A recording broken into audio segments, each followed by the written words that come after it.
Hey, what's up, everybody? It's your boy, James Borshay. We're back for another week of Virtual Chapel. Listen, it's Resurrection Month. Easter just passed a week or so ago. This month, we're going to be talking about resurrecting things that have been dead. So I'm focusing my resurrection topics on resurrecting parent-child relationships. What are some things that we do as parents that we think is helpful or is the right way to go, but in reality, it's actually harming our children? So if you're looking for a topic, I'm gonna call this parenting faux pas. But before we get started, listen, hit subscribe. If you're watching on YouTube, hit the subscribe button and hit the little reminder button so you know you get an alert when we're posting new videos.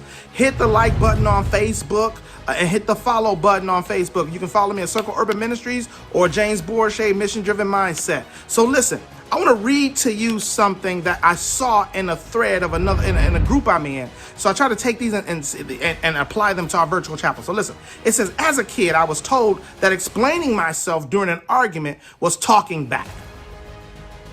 So I have a real hard time expressing myself during an argument, which causes me to come off as nonchalant or cold in my adult life. I now lack the capacity of expressing any emotion through an argument because I was taught to listen and not speak as a child. Now, depending upon how ingrained that was in your parents or in your parenting style, as a child, that is exactly what that teaches us to do. It teaches us to be silent and not be heard. It also teaches us that what we feel doesn't matter. It also teaches a child that, listen, whether you agree or disagree, you need to just do as I say, not as I do. What are some other parenting ways that we grew up on? What are some other ways that we grew up on as a child that our parents thought were absolutely the right way to go? Because it's showing respect. It's showing honor to the parent. But in reality, it's giving the children an adverse message that they cannot or should not be heard. See, now we're dealing with a bunch of adults who can't express themselves. Now we're dealing with a bunch of adults who don't know how to disagree without thinking the entire relationship is over. We are dealing with with adults now who have no communication skills. And you can trace a lot of that back to the way we parented. So what would you, so as a kid, I lacked, as a kid, this person was told not to explain themselves. You ever sat down and started talking to your parents and they say, I don't want to hear it. I don't want to hear it. Let me give you all a story of this happened to me when I was 5 years old. I am in my mid 40s and I still remember this like it was yesterday. Okay. I was 5 years old. My parents, the family, we were out at a New Year's party. My uncle and aunt used to throw a New Year's party every blessed year. Downtown, loft apartment. It was beautiful. I still remember, 5 years old now. I was a pretty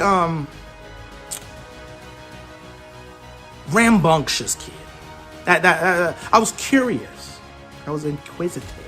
I was a pretty inquisitive kid. So I would get into all kinds of stuff. So I remember my dad told me, sit down, boy. And then my mother asked me to go into the kitchen and get something for her. So I went into the kitchen, I'm 5 years old, and the host of the party spilled the milk. The milk wasted all on the floor. And my dad, without any questioning, any explanation, came into the kitchen and just let me have it. Handprint on my face, and I'm like, whoa. I remember the lady said to him, Noodle, he didn't do it. My parents are African, so I'm trying to give you my African accent. He didn't do it. What is your problem? Why did you do that to him? And my father was like, what do you mean he didn't do it? I wasted the milk.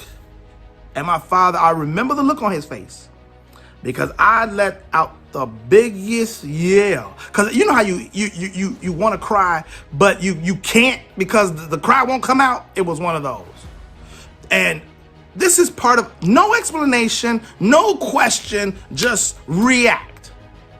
We got to stop doing that kind of stuff to kids as parents now. We got to allow our kids to express them, not just allow, we need to teach them how to express themselves. We need to have judgment-free zones where we can listen to how the child feels. I'll give you another example. I had a situation with my own son. Probably doesn't want me telling this story, so shh, between you and I. Had a little situation with my own son.